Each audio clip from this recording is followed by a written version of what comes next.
All right, good evening, Springs BOE. We're streaming on YouTube. You're being recorded. You may begin. Thank you, LTV. We'll have a call to order. Vicki, you want to do roll call? Yes. In attendance, we have Eric Fredrickson, Patrick Rayband, Emma Field, Kate Saris, and Dermot Quinn.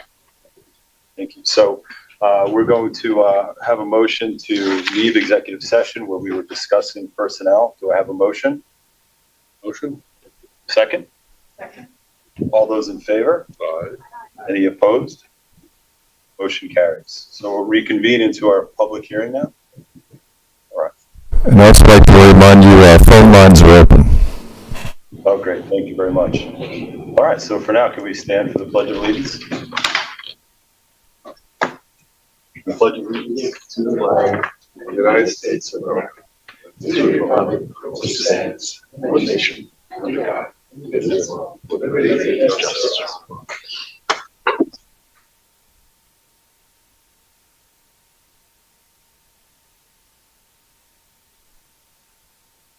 All right, so we are now going to hold a public hearing concerning the proposed use of the repair reserve. The time is now 7:06 p.m. If there are no objections from my fellow board members, I'd like to invite Sam Schneider to give us a presentation. All right, can we put it up on the screen? Thanks. Okay, so just, I can just take up your screen for 1 second. Loop, we did the commons area with new tiles. So here we are to talk a second repair reserve hearing. The repair reserve was created to fund repair work. So we've seen what the result of that can be. It functions as a savings account. It's funded by unused funds at the end of the year, which the board authorizes. You'll recall you did that in the last meeting in June. And money sits in there as a repair reserve and it supplements needed repairs for projects that don't have another source of funds. As of the close of the fiscal year, it was just under $700,000 in the repair reserve. After you paid for the two projects, there's still $700,000 left. If the audit shows that there's money left over at the end of June 30th, the board can choose to add money into the repair reserve. Those numbers will hopefully be available next month. What does repair mean? You apply those words. Is something decayed, deteriorated, weathered, broken, torn, inoperable? If it is, the repair reserve can apply. So you access the repair reserve, three-step process.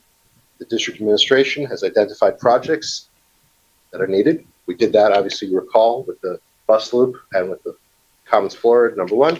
We've identified some projects. I'm going to show them to you in a minute. You're holding a public hearing to learn about the projects, educate yourself, allow for comments from the public, and then you can authorize, if you choose to, use the repair reserve funds. There's an item on the agenda later on this evening, if you choose to vote for it, to appropriate money out of the repair reserve. So we have two projects this evening. Lockers in the 3rd grade hallway and the 4th, 5th grade hallway. We have an example here. Lockers are broken, they're rusted, they're beyond repair. They've been that way for quite some time. We're going to remove them, replace them with units that match the lockers that were installed in the recent bond project, so it'll be a uniform look. And so that's project one. Project two, we have some trees that are adjacent to the building that are in danger of collapsing, falling. Obviously, this is a safety issue, so we'd like to have them removed. Some are going to be removed or thinned as appropriate. We've talked to a number of different arborists to determine the best course of action. And so this is an example. One of the trees, unfortunately, it's dead, needs to go, but that's just an example. That's hearing for this evening. I mean, that's the repair reserve. Yeah. There you go. Thank you very much, Sam. Are there any questions from my fellow board members? I do have one question. I think we had talked about removing part of the old lockers and seeing what was behind them. Were we able to do that over the summertime? Yes, we, with your shared services contract with East Hampton for their facilities administrator, he came over here. We brought in a vendor who's on the state contract to take a look. We looked behind. We investigated to see what was there. The vendor is very confident that he can replace the lockers at the cost that we've indicated. We've reminded the vendor that this is it. You're going to own this project for this cost, and he is prepared to take that on. So, Thank you. yeah. So how many lockers was it? This whole hallway? It's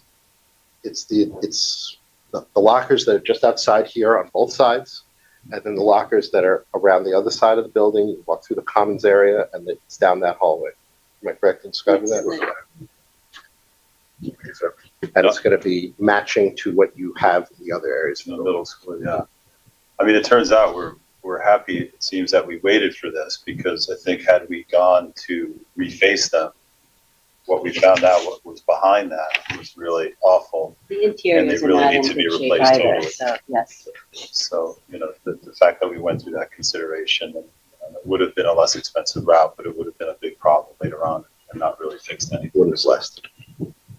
Yeah, thank you very much. Could you all please speak a little bit louder? Sure. We have the air conditioner behind us, which doesn't help. Thank you. I guess, is there anything we could turn off to help with the Can you turn that one on and turn that one off without help? No, that one's really loud. Yeah, Oh. that one's even louder. We can just turn that one off. There's a lot of back sound over there. Project. We'll talk louder. Do we have any more questions from the board?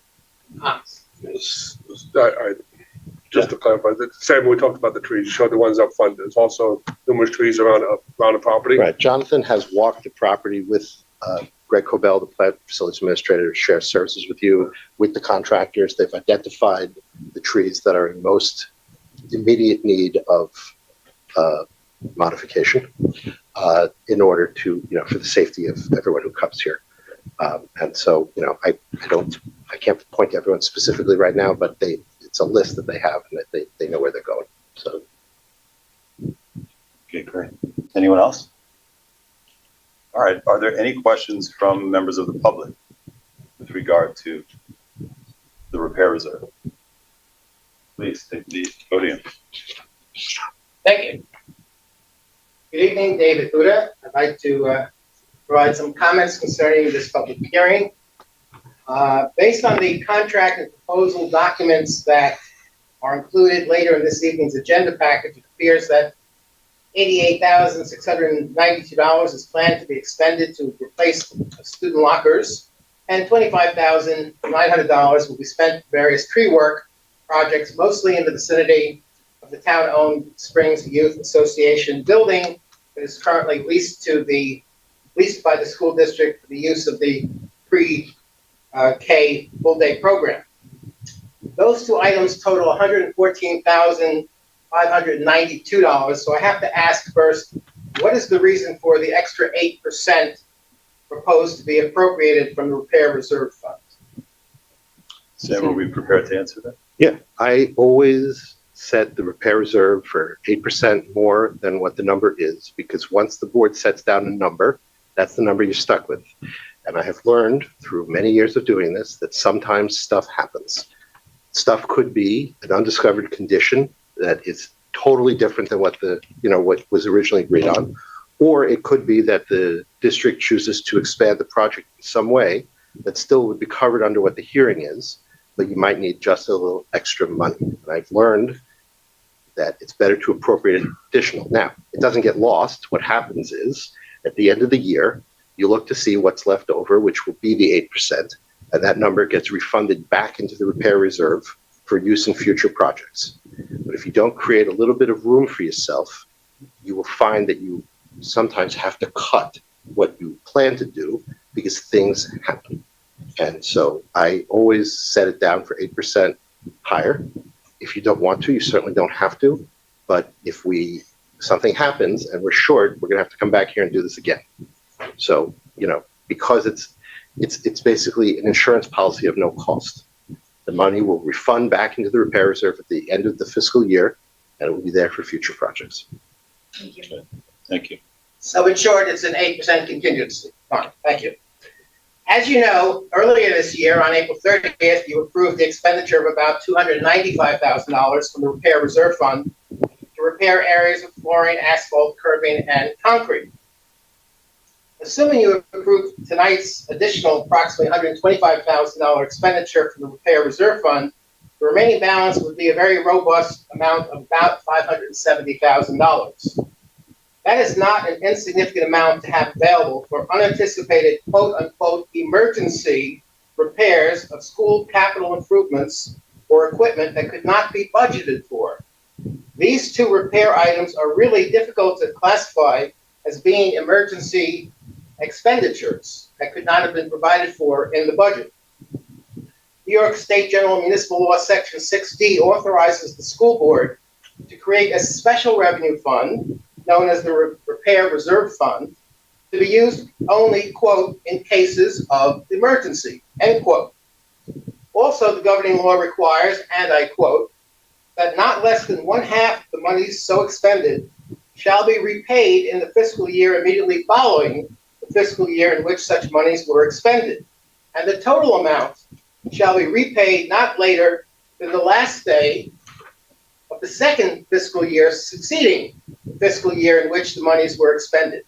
So once a repair reserve fund is established at a certain amount, with a certain level of funding, that funding level is required to be maintained and or restored in future years. I have to disagree with the presentation tonight, which essentially is the same one that Superintendent Carey provided on April 30th. That PowerPoint presentation suggests that the repair reserve is intended to fund all types of repair work at the school. It is truly intended only to be for emergency repairs, and the statutory limitation mandates a reasonable limit on the amount of funds that a school district should deposit into such a special revenue fund. And I bring this up because later on during public comment, I will be discussing other matters concerning your apparent plans to substantially augment the existing repair reserve fund. Thank you. Thank you. Do we have any other questions from the public? Would you like me to comment on that? Well, if you're prepared to, yeah. Yeah, very sure. I thank you for your comment. I would encourage you to read the totality of general municipal law covering repair reserves, because there are actually two sections. The first relates to, as you are saying, the use of repair reserve money in instances of emergency. If there is a legitimate emergency, and an emergency being one which the board could not convene a public hearing in time to deal with, then it is permissible to use repair reserve funds without a public hearing to handle the response to that emergency, and then it is true, you have to repay the money. But that's not what's going on here. The other part of general municipal law concerning repair reserve lays out a methodology to expend money from the repair reserve fund in a way that isn't repaid, where it functions, as the presentation said, from a savings account. That methodology is you hold a public hearing, the board decides that it is worthwhile to use the repair reserve and appropriates the money accordingly. Now, this repair reserve is set up according to the voters' initiative. The voters approved the creation of the repair reserve with caps about how much money could be in it. We've stayed within those caps. So it is true that there is a portion of GML related to the use of emergency, but that's not what we're talking about here. And so the second function is what we're doing. And yeah, I think that's how I respond. No, thank you for that clarification, Sam. That's very helpful. Are there any other questions from the public? All right, thank you. So there is an item on the agenda later this evening to appropriate funds from the repair reserve. If there are no other questions, I ask for a motion to close the public hearing on the repair reserve. Eric, just for the record, we have no callers as well. Thank you very much. I'm sorry I didn't cue you all TV. So if there are no other questions, I ask for a motion to close the public hearing on the repair reserve. Do I have a motion? Do I have a second? All right. All those in favor? Aye. All opposed? Motion carries. The time is now 7:19. So we're now going to hold a public hearing concerning the district-wide safety plan. District-wide safety plan will be on our website for review and comment by members of the public. If there are no objections from my fellow board members, I'd like to invite Nancy to speak of the proposed changes. Okay, thank you. So each year, district is required to update and submit a district-wide safety plan to the State Department by October 1st. So we've updated the plan. We've changed all the names of staff members who are going to participate in the emergency response plan. Initially, we had some new regulations that we had to put in our plan. And those regulations are that drills are going to be done a little differently than they have been done in the past. The drills that are conducted during the school day with students present, they need to be conducted in what we're calling a trauma-informed, developmentally and age-appropriate manner. And it won't include props, actors, simulations, or any other tactics intended to mimic a school shooting or other act of violence. And this came about because a lot of parents were saying their children were traumatized sometimes during drills when they weren't sure that it was a drill and they thought that there was a real emergency occurring. So we have new guidelines that both parents will be informed, students and teachers whenever we have a drill. So that will take effect this year. This plan is due to the state, as I said, by October 1st. The plan will be posted on the district website as of tomorrow, and it will be approved by the board. The public has the ability to comment on the plan, to email and give us any suggestions or concerns they might have, and then we submit the plan by October 1st to the state. The only thing that is not included in being out there to parents and students and staff is our evacuation drills for fires drills. Those don't have to be announced. The other drills will all be announced in the future. Thank you very much. It sounds like a nice improvement. Do we have any questions from the board? I look forward to seeing more of that. On this matter, do we have any questions from members of the public in the audience right now? Going once? No? Okay. LTV, do we have any questions on the district-wide safety plan? We have no callers on the line. Thank you very much. All right, so the board is scheduled to adopt the plan on September 10th. If there are no other questions, I ask for a motion to close the public hearing. Do I have a motion? Motion. Do I have a second? All right, all those in favor? Aye. All opposed? All right, motion carries. The time is now 7:22 p.m. All right, so I'd like to read something. The next item on our agenda is public comment. And I think it's important to set the table for public comments and just for meeting protocol in general. Sometimes there are new people in meetings, and these are things that are just good protocol to be aware of. So I'd like to say, ladies and gentlemen, we are about to convene into the public comment period of our meeting. It's absolutely crucial for us to hear from our community members about their concerns and issues and appreciate all of your comments. While we may not be able to respond to your concerns and questions tonight, we do take them very seriously and want to have sufficient time to process and research issues if need be, so we can respond thoughtfully at a future meeting or have the proper staff member get back to you at the appropriate time. I also want to point out that under state and federal privacy laws, we are unable to entertain any comments or questions about school personnel or any individual identities. On these matters, we would ask you to go through the appropriate administrative channels. And finally, we intend that our school board meetings serve as an example to our students, that members of our school board and members of our community can deal with controversial issues in a civil manner and demonstrate mutual respect. In that spirit, we ask that all speakers and members of the audience maintain civility and respect for any divergent views that may be expressed.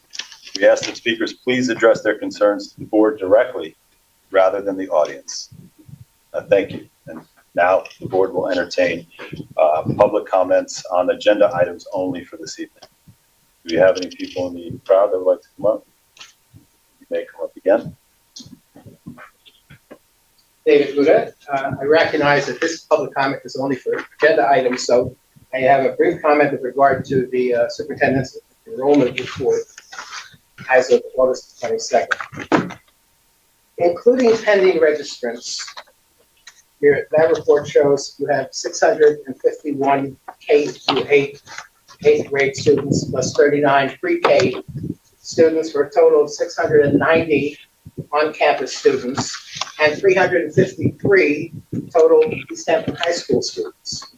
It must be noted that during the budget workshop process, your enrollment projection that was used was as follows: 658 K through 8 students plus 36 pre-K, for a total of 694 on-campus students, and a total of 383 East Hampton High School students. Therefore, your budget was prepared with sufficient funds in anticipation of having 34 more students than you currently have registered. I believe that gives you quite a lot of wiggle room. Thank you. Yes, thank you. Thank you for your comments. Of course, as we know, the year before, when we did that overage, I think we actually hit it almost exactly. And the idea with that is to always make room so that if students continue to enroll, or if there's any other money that's used, that we don't detract from our programming, and that we keep our students' curriculum and all those activities safe, and that we don't lose them. And of course, we always review our budget in the future. If we think that we have more overage, that's certainly a consideration that we'll make in future budgets. But just to note, last year, we used every bit of it, and this year it's not over yet. And So, we are getting new registrants every day still. right, so that number is very Elementary dynamic. level and at high But school. thank you. Are there any other comments from those present here tonight? Yes? Come on up. If I want to make a comment like now, or Oh, well, okay, so we'll have a public comment again for kind of anything. Right now, it's just for the agenda items that are here. So you'll hold till you got it. LTV, do we have anyone on the phone? We have no callers. Okay. All right, so we'll move on to our consent agenda. All right, so I'm going to ask for a motion to approve items 4.2 to 4.11 on our consent agenda. We'll do this motion first, and then we'll have questions. So I want to ask right now, do we have a motion? Motion.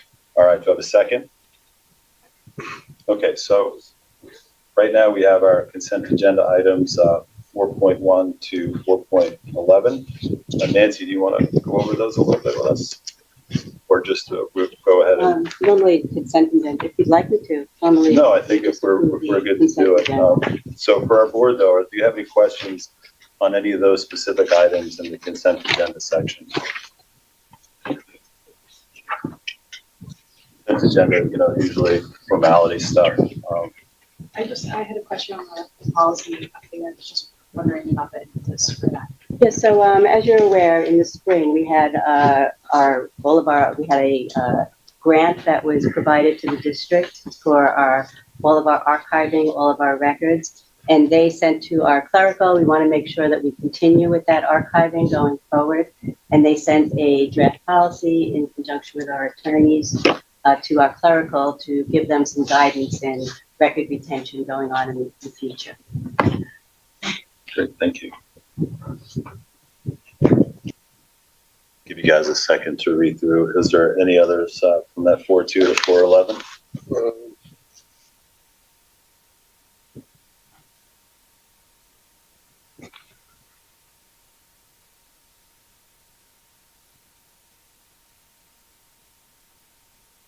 Usually, we read them, consent agendas and all this. These are the quick ones that we're just gonna run through.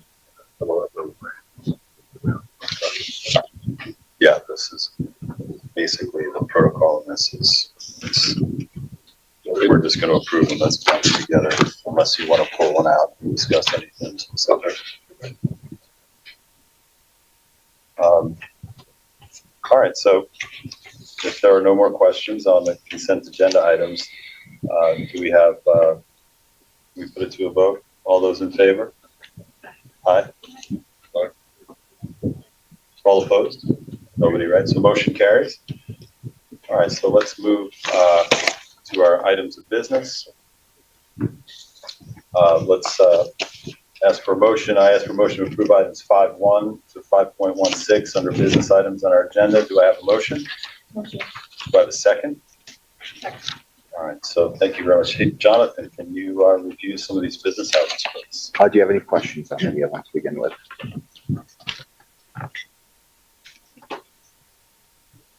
So the first item, that's our appropriation status reports for June. A little louder, Oh, Jonathan. sorry. So we have our appropriation status reports for June, July. The June ones do not incorporate the year-end close. That was just completed this month. So the entries are still being booked for that. The same with the June and revenue reports. The July ones are as they stand. We typically don't get a lot of revenue during the summer because taxes don't get levied yet. In the treasurer's report,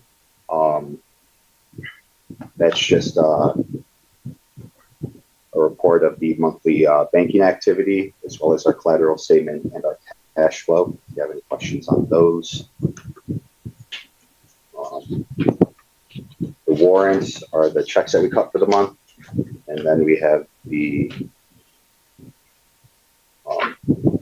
repair reserve, if you choose to approve that. Right, that's what we had the hearing about, so that's a good clarification. That 5.6 is to approve the expenditure from the repair reserve that Sam did our presentation on. Yes.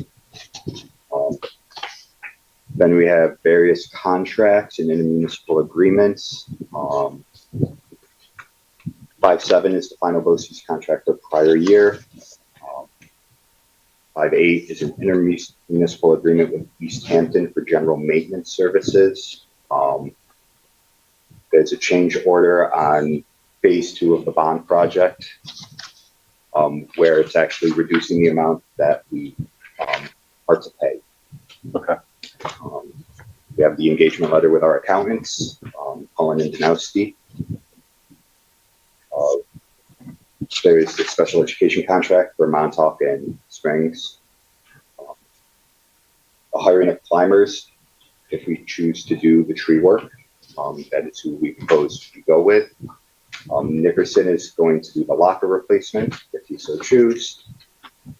We have this transportation contract with BOCES, innovative tutoring contract, and kids educational services contracts to be approved. Okay, great, thank you. Yeah, it's normal, I guess, for it's retroactive, that 2023-2024 contract for cooperative educational services. Yeah, it's the end of the year after they reconcile everything, and they give us all the credits or adjustments that they need. I think it's worth noting too on 5.8. This is a part of the shared services that we're taking on more and more. I think that's a wonderful partnership that we're creating more and more, and it's a money saver for us that we're able to engage with other districts like East Hampton High School that can provide services. They've been very helpful over the summer. We've had them they're here quite a bit, taking care of different maintenance issues in the building, plumbing issues that we've had. They've been here to look at, we had some sinkholes outside that were repaired as well. So they've been here on a regular basis, and it's really been very beneficial. This is sort of on demand. That's the nice part. It is on demand, kind of, but they've been extremely receptive to getting here quickly and to taking care of anything that we need to have taken care of. As you know, it can be challenging to get local contractors to come out here. Contractors from Up Island or even local contractors are so busy, it's very difficult to get things done immediately. So we're very appreciative of those services. That's wonderful. Do you have any other questions? I just have a follow-up question on the special education contract with Montauk. Is that for a number of students or one? That's for one student. It's a student who will be in an 811 program that we have here at the school. We had staff members from our special education department go over to Montauk in the spring and observe the student there, and it was determined that she'd be a really great fit for our program. We have plenty of room in the program, and they do pay tuition for the child to come through. So if there were additional students, we would need another contract. You would need another contract. There are currently 4 students in the class. Thank you. That's a nice testament to our special education, though, that we're able to serve the community. And it is, while we don't have many, that is a source of revenue for us as well. Yes. So, It's nice to provide that service. It's geographically very challenging for students with special needs that need a lot of additional support. So we're happy that we can be of service to other districts. Could you refresh me on 5.15 and 5.16 on the innovation tutoring and also the kids educational services? Yeah, those are services that we contract with. At different times during the year, we need to provide students who have to be at home with home instruction. And we get tutoring companies from outside that are able to provide those services for those students. So we like to have a few on hand so that anytime it comes up that a student you need to provide by state law, you have to provide so many hours of home tutoring for a child if they're not able to be in school. So in order to be in compliance with that, we like to have people on hand. We've used them in the past, and they've been very successful. So the tournament is done It's done by at an outside home. organization, not by our Right, staff. exactly. Sometimes it's done by our staff if it's after school. If it's sometime after school that can be provided and a staff member wants to do it, we usually ask the staff first. But oftentimes we don't have staff members that are able to do that because parents or students need it done during the school day. So then we use outside tutors. Thank you for the clarification. Do you have any more questions on the business items? So, all those in favor? Aye. Any opposed? All right, motion carries. We're going to move on to the superintendent's report and recommendations. I ask for a motion to approve items 6.1 through 6.9 under superintendent's report and recommendations. Do I have a motion? Second? Okay, thank you very much. Nancy, can you review the superintendent's report? Yes, I will. I'm happy to. We're very excited. We're going to be welcoming a number of new staff members this September. Our pre-kindergarten will be run by the Spring School District rather than Scope this year.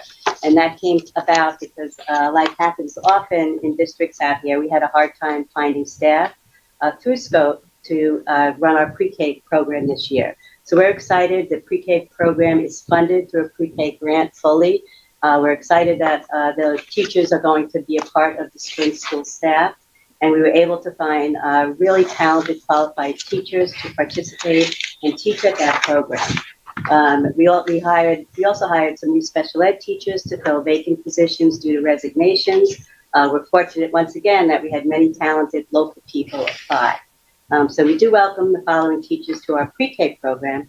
We had one teacher, Miss Briley. She currently works in the first grade, and she put in to transfer pre-K as her passion and was very excited when the position came open. So she'll be teaching in our pre-K program instead of the first grade. And then we also welcome Diane Galen and Liana Morales, who will be new teachers there.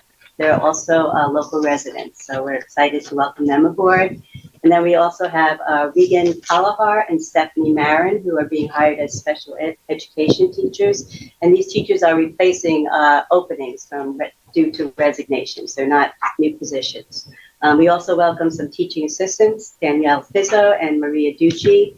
They'll be working in our pre-K program as well. And as I said, all of the positions in pre-K are funded through our Universal Pre-K grant. We're very, very excited to have these new staff members join the Spring School family. And I want to thank our staff and administration for going through the hiring process over the summer, where we did an intensive process in the hiring, looking at resumes, interviewing people, doing demo lessons. And we're very, very pleased with the quality of staff that we have. Also, I just want to mention we have completed, we did a little tour with the board before. We've completed a number of projects over the summer that enhance our buildings and grounds and funded through our repair reserve, as we mentioned before. You saw the new bus loop in front and sidewalks on School Street. They've been redone. They look terrific. You know that they were a safety hazard with a lot of cracking and upheaval. And it looks really, really nice, and they did a terrific job. So we're very happy that that has been completed. And you all also know that we had an asbestos problem with in our commons room and in the faculty room. All that new flooring has been installed. And it also, as you know, when we did the tour, it looks really, really nice. And then I do want to especially thank our custodial and maintenance staff. They've completed numerous projects all summer. I've been so impressed with their dedication to the school and how hard they work.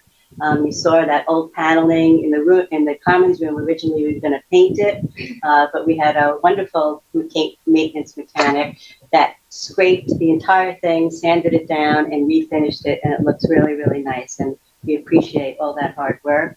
Also, all the hallways you've seen, many have been painted. The rooms have been painted. The buildings and the grounds have all been cleaned up.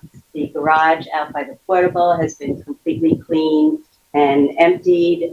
We cleaned out some closets in the gym. So they've been very, very busy trying to get things in order before the school year starts. And once again, I just thank them very, very much.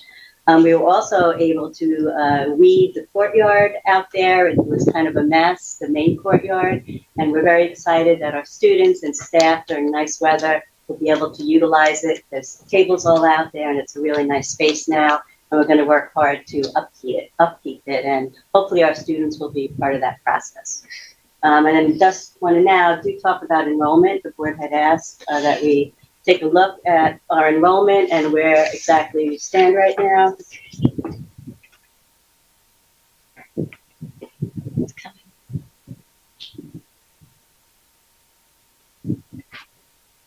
It's contemplating, so we'll get it up in a second. It's okay. I had the same thing, it's just loading. It's slow tonight.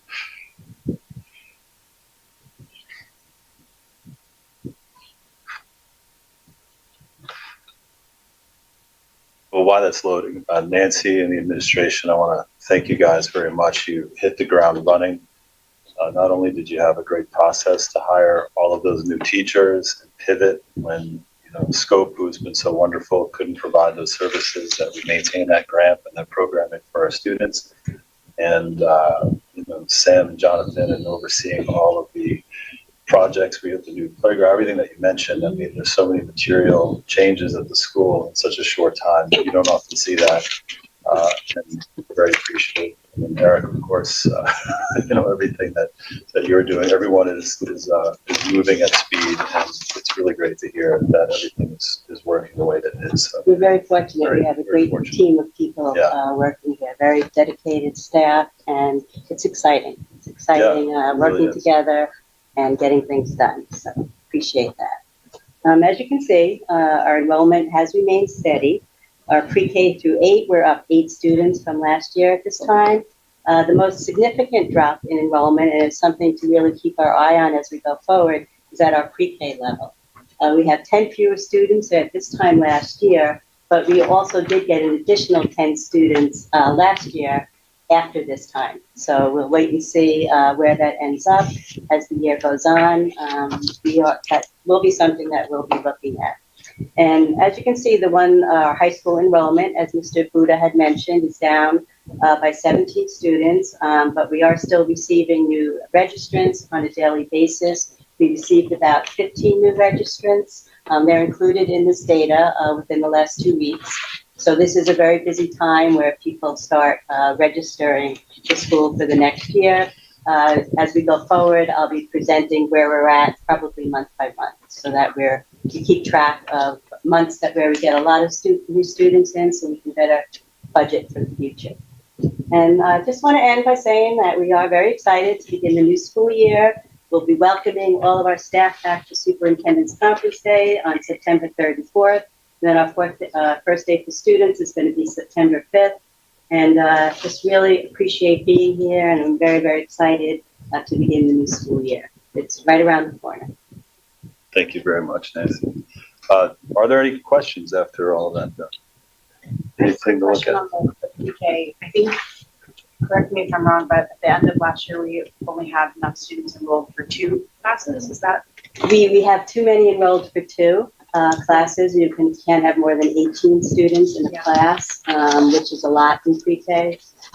Basically, we now have 39 students, and we have 3 sections as we did last year, expecting to get more registrants as we go forward. So I thought we had to lease space from the From what? I thought we had to lease the classrooms. We had to leave. No, we pay for the SYA building. It's not per classroom. Okay. We just pay one set fee per year for the building for our pre-K program. If there's any time in the future where we can bring the pre-K back here to this building, that's definitely something that we'll look to do, so we don't have to pay that rent. That's great. Do we have any other questions on those items? Thank you very much, Nancy. Okay then, all those in favor? Any opposed? Okay, motion carries. We're going to go to new business. So I ask for a motion to approve item 7.1. Actually, I think Nancy is 7.4 under new business on our agenda. Or actually, no, we're gonna just keep 7.1 to 7.3, I think. So do I have a motion to approve item 7.1 to 7.3 under new business on our agenda? Second? All right. So, all right, so for new business, can you review some of these items with us, Nancy?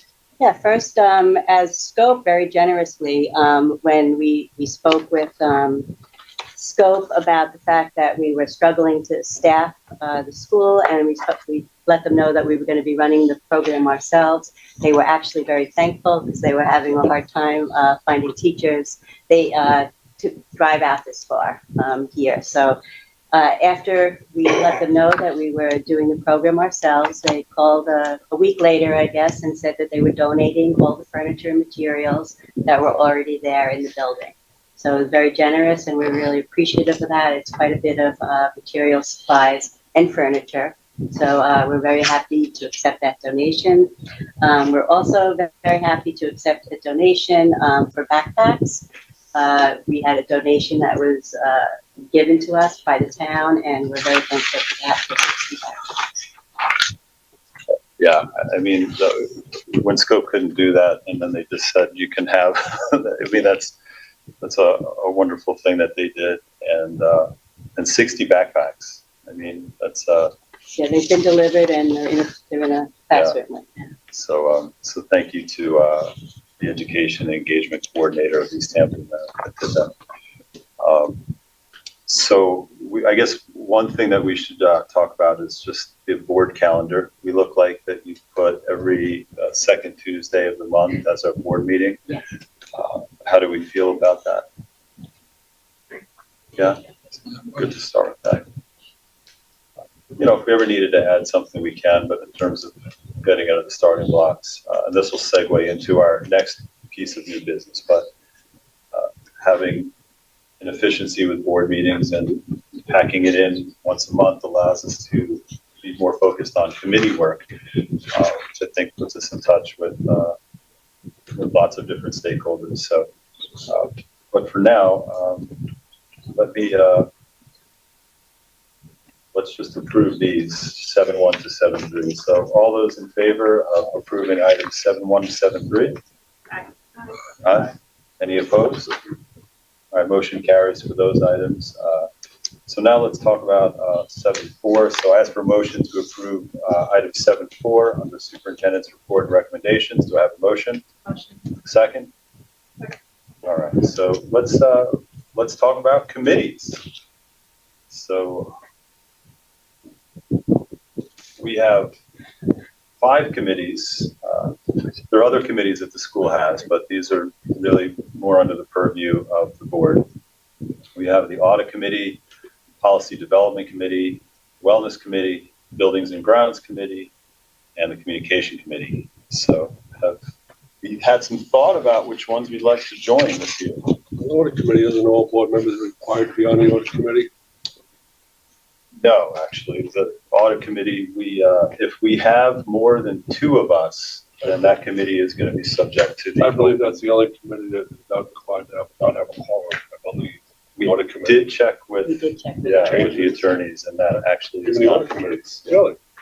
Yeah, so if we, basically any of these committees listed, if you have more than 2, it changes the dynamics of the committee a lot. You sort of like arrange it like this, where, so you're asking people from, the stakeholder school, you're basically holding a public meeting. So these meetings are usually a little bit more intimate.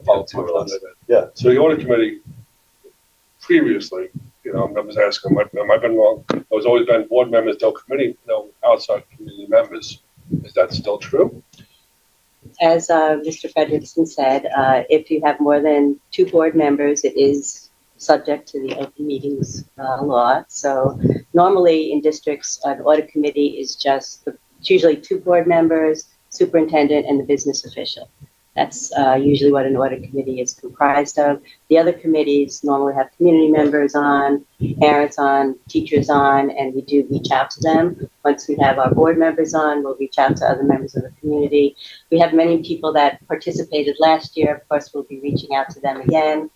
They've contributed a lot to committees in the past, and we want to make sure that we include them again going forward in the future. Right, yeah.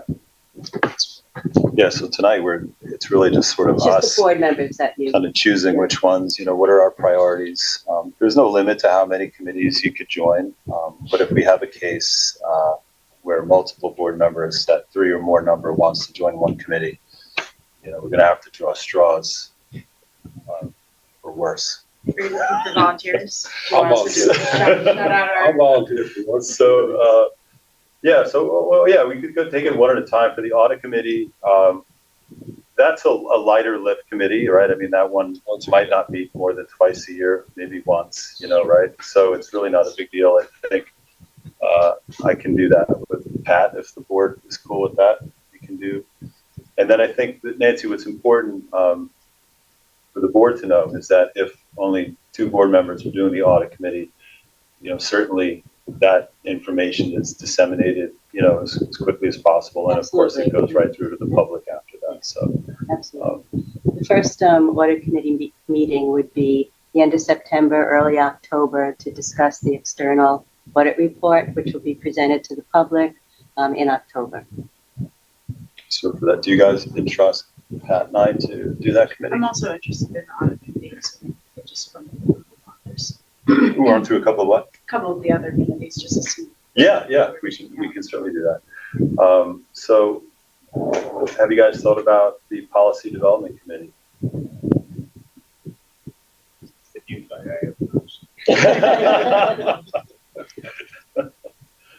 With the policy development committee, it's people get together, but you'll always have there's always the reads that come out of it, so all of what comes out of that committee is eventually going to have a first read, a second read, and approval. But being in that committee, you get a little bit of a first view at what policies might need revision or just examining things. And, so that's a big committee, to be honest. It's one of the big purviews of the board is policy. But of course, at any time, whether you're on the committee or not, if a policy topic ever comes up, it's always something that you can talk about. So the policy committee, that usually meets with the attorney and the attorney And the superintendent. and the superintendent. It's a daytime usually. It's often done through Zoom as well. But daytime. Yes. But usually daytime. Correct? Mhm. How often is it?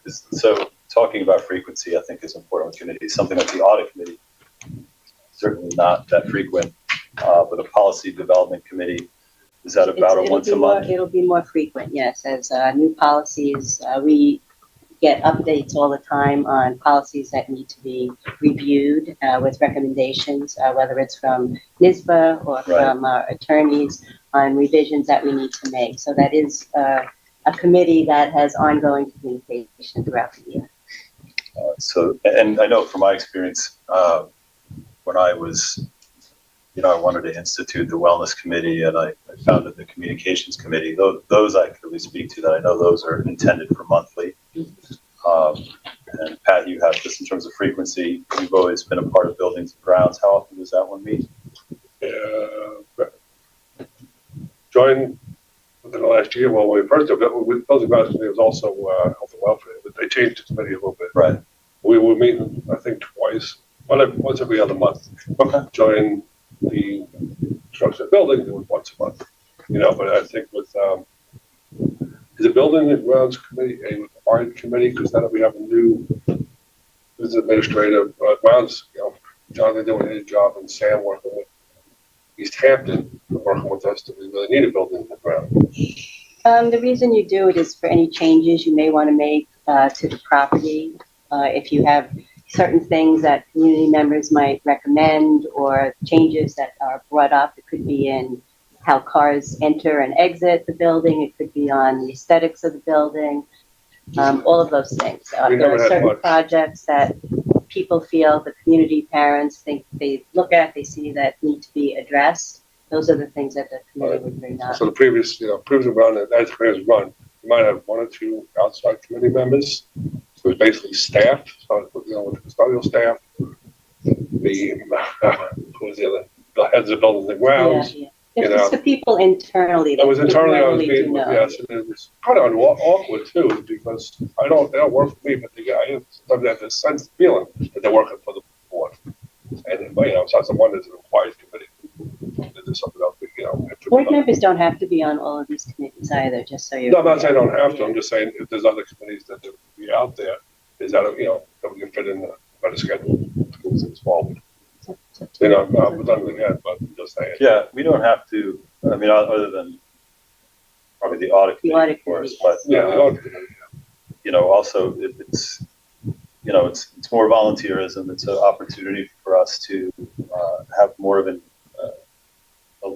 lower altitude view of issues going on and have open discussion.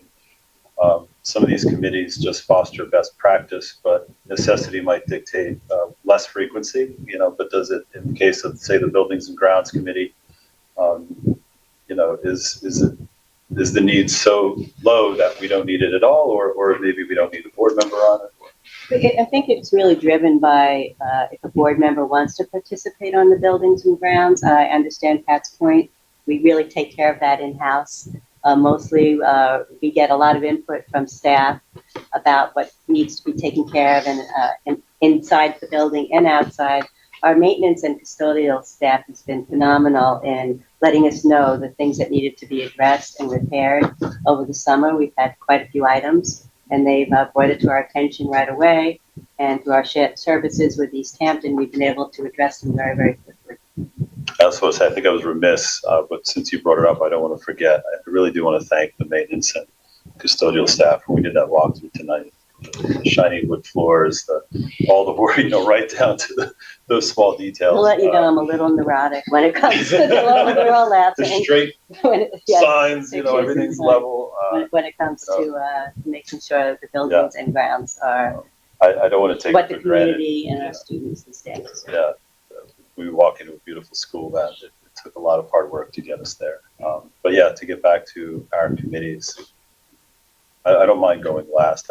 I'll take anything or not at all. I was thinking, I wouldn't mind going on a policy one. Okay. Try to make convenient times for that. So, and of course, if we start having more than the two, but Pat for policy, we could maybe note that for now. Wants to do all, I'll gladly step aside. For audit? Yeah. Okay. Then we don't know what to do. You and I could do the, And communications committee. yeah. Yeah, I think everyone knows I feel pretty strongly about the wellness committee. Okay. All right. All together. Yeah, I was looking at that one, so, but my feelings on the traffic. So your buildings and grounds? Buildings and grounds. Yeah, go for it. I've been Are you guys going to move me out of wellness? Huh? You want wellness too, huh? What? No pressure. If you. What is wellness? Well, let me tell you. I'd love to. So one of the reasons, the really short history is, to Pat's point, we used to have health, safety, and facilities, and so often topics would get commingled into one committee. Where you often had facilities as such like a material item, and then health is this esoteric thing. Like sometimes we didn't really have the programming here, like a cafeteria that would really dictate that, but we had more practical needs with something like wellness, where it was whether it's the culture of the school, student activities, a monthly wellness newsletter that we could send out. So one of the things that we left off working on last year was, like, for instance, something that we might, whoever's on this committee, whether it's me or not, is we're talking about maybe having like a wellness fair, at some point in the year, where it's sort of like our World's Fair, where we would come together with different disciplines and just promote well-being in general. So it's more of a well-being type thing. And so that committee comes up with ideas for how both our students and staff can get together and find ways to incorporate well-being into the day. Fine. I hope you carry the torch, Joe. I will. as president, I will yield to your desire for the weather. I'll miss working with you, but it's stinging, but it's okay. If you would rather, No, this is more in jest. I want you as a new board member to take advantage of all these things. I think that's great. And, generally what happens at these committees is you'll come up with recommendations to the board. So future board meetings, you kind of apprise the board, like what you're up to, what was talked about, and sometimes even make a recommendation on something that we can take more control over. So that's great. And I'll just look at it from afar and keep me up on what's going on. I'm excited to see what comes out of that. So maybe going down the line, Dermot, you're going to be buildings and grounds and wellness. Yes.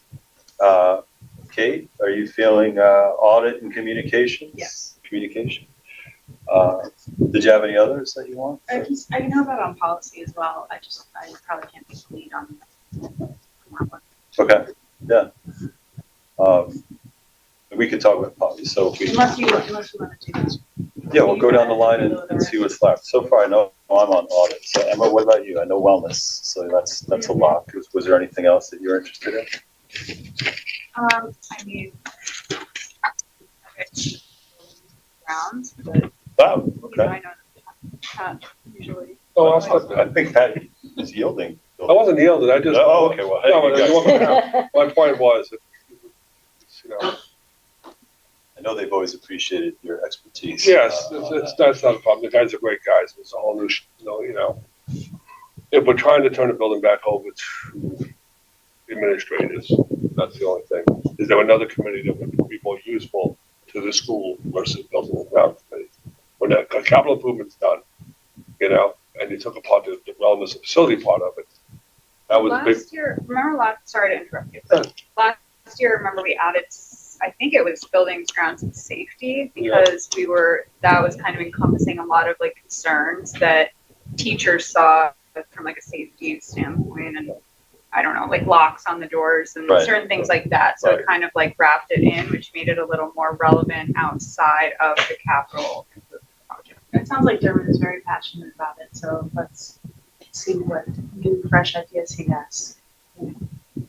But to that point, Emma, are we thinking of amending the title to "and safety"? I don't think we have to. Or could that just be a title. there? We can add it. But to her point, that was one of the things like in wellness, there is some of the gray areas. So if there's I think, material safety items, it would be buildings. I know that we do have some safety items that we want to. Yeah, I think I would have within just that. assumed that safety would have been part of that anyway. Safety not very well. It is, that's sad. Intentions be not very well. All right, and Pat, where were you? Where were you at? We had safety to wellness. No, to buildings and grounds. No, safety was just it said it's implied in buildings and grounds. Yes, okay. It'll go under that. Right, so I think we have two for, if you're still on communications. Yeah, were you good? What did you said? I picked audit and policy.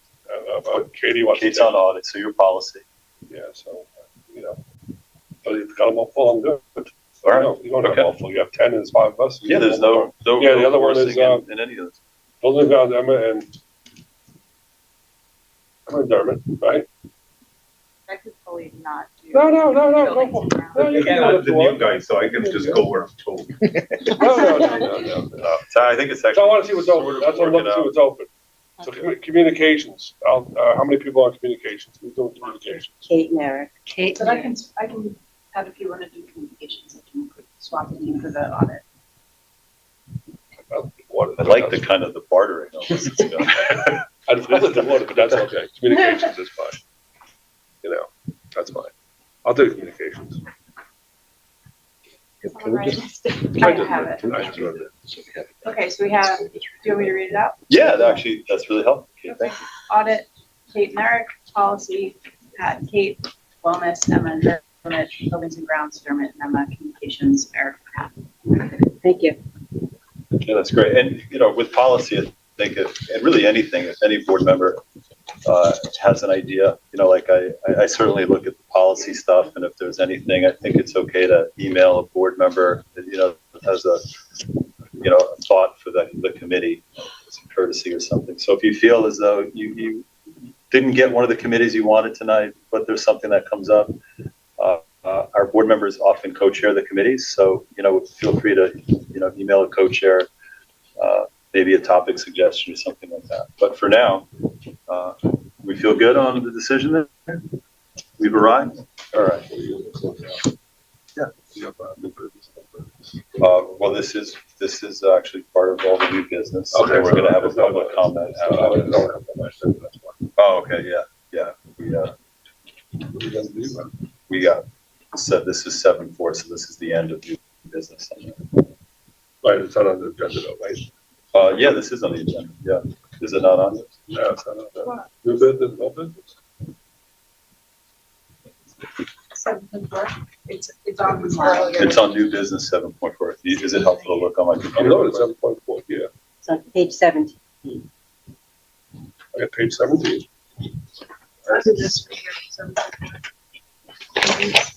Yeah, you're actually on. You're just you lost it. If you go back a page, you'll see this is under new business. Oh, okay. The back page there. Okay.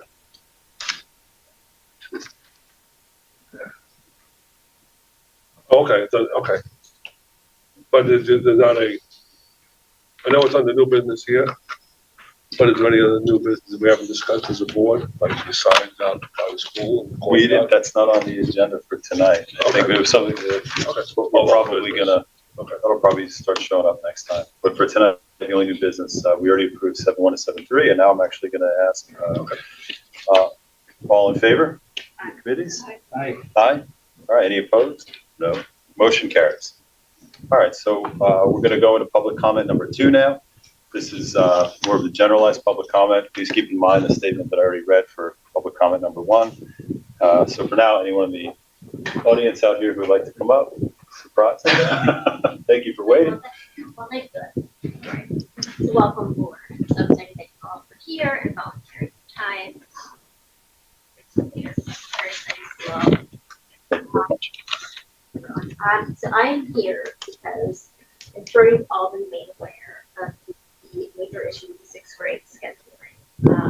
I emailed Mr. Kell asking why there are changes in the entire class schedule after you just approved an email parents that the schedules were accurate. Mr. Kell informed me that the decision to adjust the schedule is not made lightly. It was driven by a desire to ensure that all students have access to resources for a successful school year.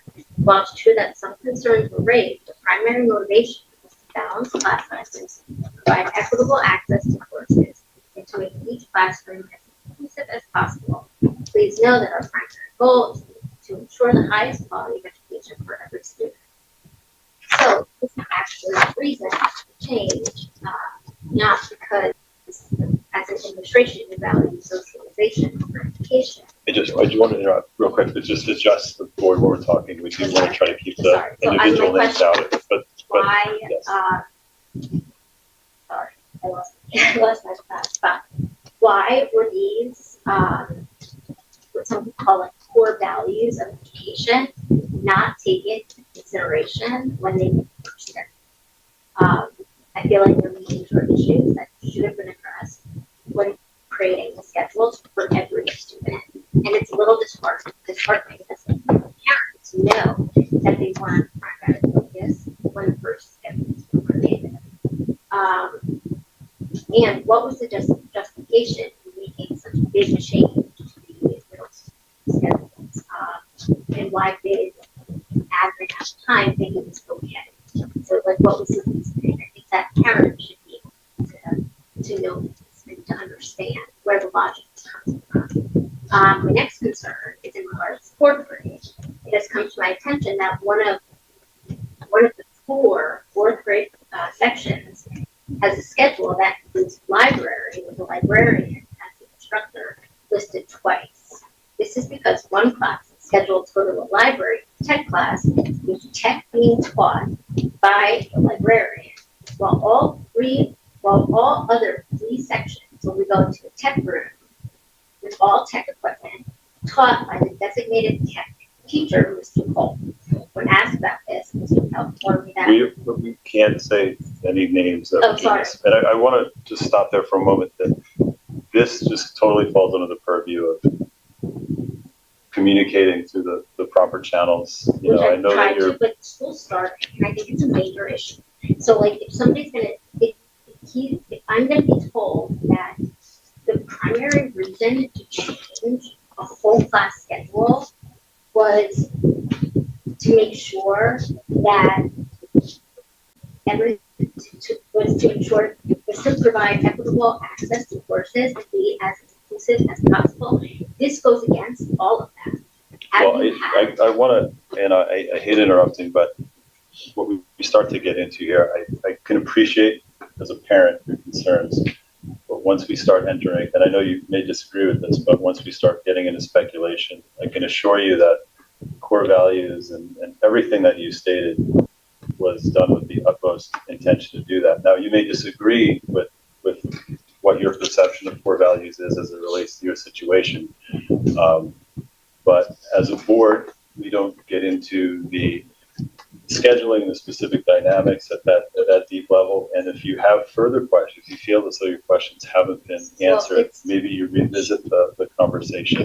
But I don't want to get too much into one class not getting what the rest of their grade is being offered. Well, I think if you feel that your question hasn't been answered, I would go back to the proper channels and see if you can get more. So school started, and it's very frustrating to know that my son's class is not going to have what the rest of his peers are going to have. How is that inclusive and equitable? I don't understand. Well, you know, as I said in the beginning, that statement, anything that's said here is always taken into consideration, and we appreciate your comments, and we'll try to. May I just respond one little Yeah, bit? if you're I would. able This to. is, as Mr. Frederickson said, this is really something that we need to deal with in-house. So I would love to have a meeting with you, okay, and we'll meet and discuss this so that you understand exactly the decisions that have been made, and some of the information that you've already shared is not exactly what is happening. So I'd be happy to meet with you, or you can give me a call on the phone, and I definitely enjoy having the conversation with you. This is all information I received today. Okay. So. Well, we appreciate your comments, and thank you very much. Is there anyone else who would like to? Yes, please.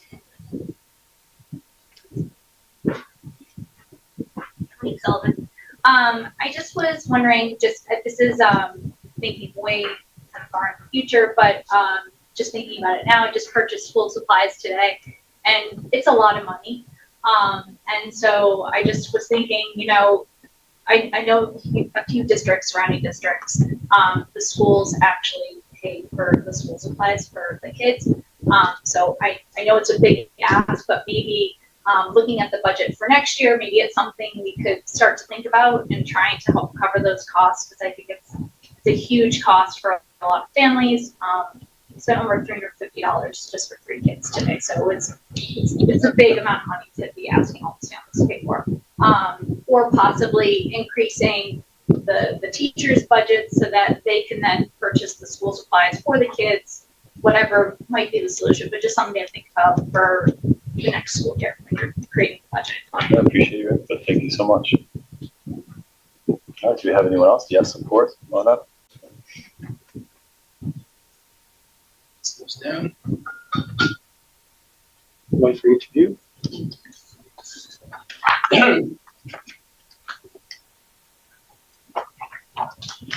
Evening again, I'm David Boudet. I have to acknowledge that my primary concern, because I don't have any children in the school, is the impact of the school tax rate on the ability of homeowners in the Springs to enjoy their homesteads. I've handed out a little chart that I put together just so you have it as a handy reference, showing the relative ratios of the school rate for different districts within the town of East Hampton over the past 4 years. The Spring Citizens Advisory Committee, of which I am vice chair, put together a committee comprised of members of the administration, parents, and members of the Spring Citizens Advisory Committee to look into the very, very difficult and long-term project of possible school consolidation among certain districts in the town. I recently received an email from the new superintendent. It's very encouraging. She's very interested in pursuing and furthering and fostering those notions. I do want to point out that when we had a meeting quite some time ago, it was undertaken by someone from the administration to try to dig up the old report from about 2010 on the consolidation. There was a substantial effort made to research professionally the issues involved in consolidation, and that was there was going to be a renewed effort to try to locate the existing data. It hasn't materialized. I'm hoping, Ms. Carney, that you can help locate that, because certainly it would have been shared with the district. With my focus being on both professionally and personally on school tax rates, I did take, I was quite concerned when I saw in July that you adopted a resolution proposing to, or actually authorizing the addition of up to, not to exceed $1.5 million to the repair reserve fund. And perhaps because my concern about that and its impact is obviously any dollars that are taken from the leftover monies from the end of the school year and put into a reserve fund are monies that cannot be used to reduce the amount of schools' taxes that have to be imposed upon the taxpayers. So I was concerned about that. And I do have to acknowledge, Sam gave me reason to go back and reread General Municipal Law 6-D, and he's quite correct that there are two separate provisions, and I was perhaps focusing in more on the emergency situation, which involves not conducting a public hearing, just a resolution of the board. That's not the case of what you did tonight. So he's correct, and I apologize for making that apparent misreading of the statute. But I do want to also mention that making an expenditure such as school locker replacement, although it's certainly not something you do every year, it was something that came up during the budget discussions. And at that time, the estimate for the cost was $38,000. Apparently, either because you expanded the scope of the project or because of changes in materials, that has now well, let me just address that real quick, because I did mention at the beginning of the meeting that it was very fortunate that we deferred that project, because had we done that less expensive refacing of the lockers, what we uncovered once we properly removed them and looked what was behind it was, became to our awareness that those lockers were damaged beyond repair. And so that number that you're referring to was for a completely different job, which would have been spending bad money, you know, because we would have been repairing something that was going to be broken again. So that's what the number has changed. Just want to clarify that for you. Okay. So going back to your July 2nd action, you authorized the addition of an amount not to exceed $1.5 million to be paid into the reserve, repair reserve fund, albeit with the exact amount to be determined after the conclusion of the end of the school year audit process. Your new district treasurer described that resolution as being merely a pre-authorization, with the exact amount yet to be determined. But it was clear to me that based on financial information then available, he was signaling that the amount he would propose to be deposited into the repair reserve fund would not be substantially less than the cap. I believe it's irresponsible to suggest that this board should increase the repair reserve by such a large amount. It seems to me that this board may be planning to use the authorized special revenue repair fund, repair reserve fund, to stash away a sizable amount of unassigned and unappropriated fund balance monies that do appear to exist as of June 30th, 2024. Instead, I urge you to prepare to use a sizable chunk of those funds to reduce the amount of money that will be needed to be raised by property taxes. The adopted budget plan is to appropriate only about $1 million of last year's end-of-year fund balance towards this year's revenue. I believe substantially more can and should be appropriated in that manner to reduce the planned tax rate increase. I note that the appropriation status detail report through the end of June, which you received and discussed tonight, shows $3.75 billion that is still available from last year's budget. I also see that there is still $1.5 million of unexpended money from the 2018 Capital Project Fund that was financed with a $16.9 million bond. As much as possible of all unencumbered monies should be used and applied to reduce school tax rates in this community. Thank you, Mr. Good. I don't want to impose, do you have a lot left? I mean, Just half paragraph. all right.